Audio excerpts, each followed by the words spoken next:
Salut, moi c'est Coco Made et aujourd'hui je vais vous parler de ma salle.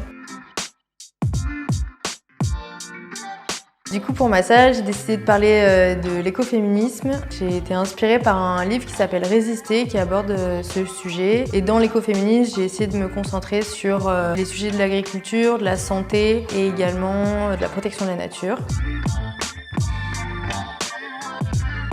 Alors oui, pour moi ça a été un challenge parce que du coup j'ai l'habitude d'être sur des formats de 1 numérique et beaucoup plus petits. Donc là c'était 110 mètres carrés de murs que j'ai dû peindre, donc ouais ça a été plutôt un challenge.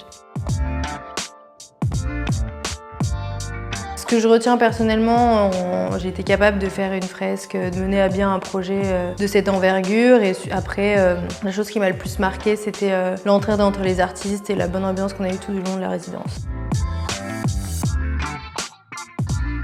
Je sais pas si c'est vraiment une anecdote, mais en tout cas, s'il y a un truc qui a bien marché, c'est qu'avec Dacollage et France, quand j'ai voulu introduire leur salle dans la mienne, on est tombé sur un livre du coup qui parlait où il y a un portrait de Simone Veil et du coup j'ai pu l'accrocher dans ma salle et il trône magnifiquement au-dessus de la porte. Oui, je pense que la plus grande récompense, ça a été de voir le résultat final. Et ce qui fait le plus plaisir, c'est d'avoir les retours des proches et de toutes les personnes qui visitent le musée. Si c'était à refaire, oui, carrément, je le referais avec plaisir et en espérant encore mieux m'organiser pour faire tous les cadres qu'il y a dans cette pièce.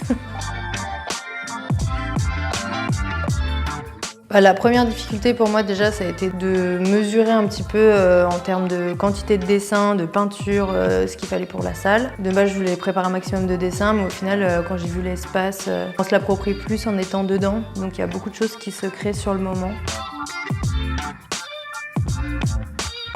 Ce qui m'a le plus inspiré pour ma salle, c'est du coup toutes les moulures qui se trouvent sur les murs, qui m'ont permis de faire des vraies cases de BD sous format strip, donc des BD courtes pour raconter du coup les histoires et les sujets que je voulais aborder. Air de famille pour moi, en plus d'être une opportunité, c'est vraiment une émulsion artistique avec plein de profils très variés. Le côté upcycling, ça donne une autre dimension au festival, un peu plus dans l'air du temps et engagé, donc ça c'est cool. La famille Homard pour moi c'est déjà une porte d'entrée pour Air de famille et le début de nouvelles aventures, j'espère. Pour un mot de remerciement, déjà remercier toutes les équipes avec lesquelles on a bossé et grâce à qui ce projet a vu le jour, tous les artistes qui ont été présents et puis les amis qui sont venus donner des coups de main.